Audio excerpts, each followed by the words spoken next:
Good morning, everybody. We have a mixed trade in the grain markets here early on Tuesday morning. It is 6:30 a.m. Central Time. December corn futures down a quarter cent at 568 and a half. November soybeans up 3 and a quarter at 1371 and a half. December Chicago wheat down 11 cents at 764. December Kansas City wheat down 9 and a half cents at 739 and 3/4. December spring wheat is down 7 at 920 even. If you guys are listening on the podcast, as always, appreciate it. Leave me a review or a rating if you have not already. Remember, guys, if these episodes are coming through slowly on the Apple Podcast app, check out one of the other podcast apps out there, Google or Spotify. There's a whole bunch of them. Give another one a shot if the Apple episodes are coming through really slow. If you need some additional assistance from me, guys, go to my website. It is www.standardgrain.com.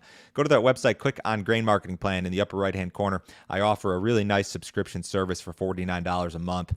It includes my morning email, which goes out every business day at 6:30 a.m. Central Time. There's a text message service that goes along with this, subscriber-only videos and content. If you're looking for some more specific information regarding grain marketing and these grain markets, certainly check this out. I really get into some hardcore grain marketing information. Capture and carry, cash sales, all sorts of different options, decisions. Anything that you need is included in this deal. There's no trading account required. There's no other obligation. You can cancel it at any time. Certainly check this deal out. It's really a great value. Let's get into some of the headlines here this morning. The Pro Farmer Crop Tour kicked off yesterday, and we have findings from South Dakota and Ohio. Now, as you might expect, findings in Ohio were drastically better versus last year, while findings in South Dakota were drastically worse versus last year. This is no surprise. We've known for the majority of the growing season that drought in the western Corn Belt and areas of the northern plains would be detrimental to the crops. We've known that the eastern Corn Belt is in much better shape by comparison. When you go through the numbers here, the tour pegged the Ohio corn yield at 185.1, up sharply from 167.7 last year. That was the tour number from last year. The 3-year average 167.2. So they're way above last year, way above the tour average. That would mark a year-over-year increase of 10.4% in regard to the corn yield, if you want to put it in percentage terms. USDA is calling for a 7.2% increase. So the tour findings, you could argue, based on the percentages, maybe even slightly better than what USDA is calling for in terms of a year-over-year change. The average pod count with soybeans, they do a 3x3 plot, 1195.4 in Ohio versus 1155.7 last year, 3-year tour average of 1056. So very good there as well. So no surprise from the tour here that the crops in Ohio are in good looking shape. South Dakota, quite the opposite. The tour pegged the South Dakota corn yield at 151.45, down sharply from 179.24 last year, 3-year average of 170.4. In regard to the tour, that's a year-over-year decrease in corn of 15.5%. USDA is calling for a year-over-year decrease in percentage terms of 11.9%. I put it in percentage terms, just I think it might be a better way to compare the two. The average pod count for the state in regard to soybeans, 3x3 plot, 997, down sharply from 1251 last year, 3-year average of 1036. When you look at these tour findings, guys, you've got to compare Pro Farmer versus Pro Farmer. You can't take the yield number of Pro Farmer and compare it to USDA's yield number. That's just not the correct way to analyze this thing. But in general, the tour's telling us a lot of things that we already knew. Ohio is in good shape. The Eastern Corn Belt largely is probably going to be in good shape when they move further into it. And these areas of the Western Corn Belt and Northern Plains, not so good by comparison.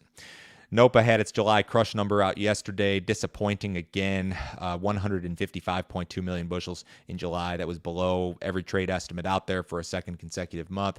It was up 1.8% from June, but down 10.2% versus the same month last year. This is the second smallest monthly crush number since, I believe, September of 2019.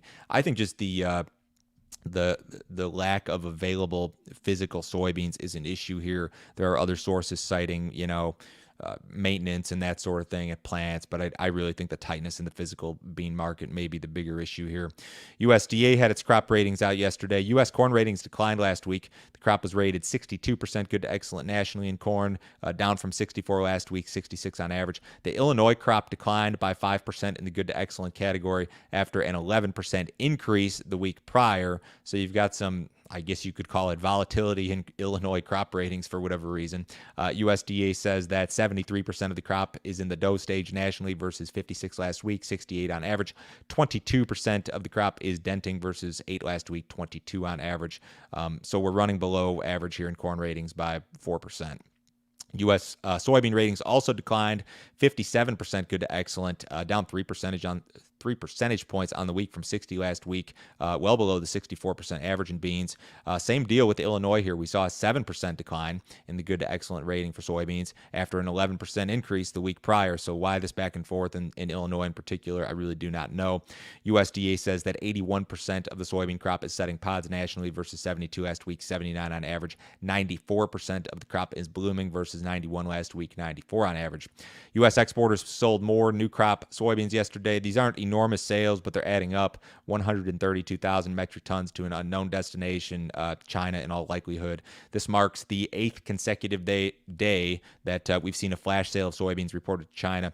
An increase in new crop sales is pretty normal this time of year as China and other buyers start to book their new crop needs out for the fall and beyond. Rains should hit the Dakotas and Nebraska by say Thursday this week. And the way that this is set up, you've got this system that's going to roll in from the west Wednesday or Thursday into North Dakota, South Dakota, and Nebraska. It's going to work its way east into almost all of Minnesota and northern Iowa. Now, according to the Weather Prediction Center, southern Iowa, most of Illinois, most of Indiana are going to miss out on this deal at least through the 24th of the month. So this is, I'm not going to say this is a bad thing, but it's probably too little too late for a lot of these crops in the Dakotas. Nebraska could certainly be helpful. I mean, it could be helpful anywhere, but you're getting to a point here where there's going to be diminishing returns in regard to rainfall, certainly. Cattle market did finish higher in the fat cattle yesterday.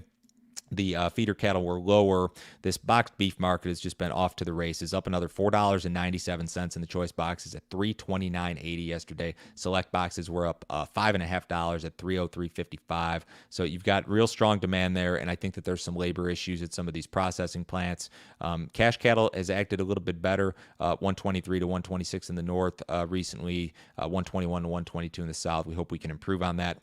In the outside markets here this morning, the U.S. dollar is marginally higher. The stock market's off. The S&P's off 20 points. The Dow's down 200. Bonds up a little bit. Crude oil is down 52 cents, and the September WTI at 66.77. Everybody have a wonderful day today. I will talk to you same time tomorrow.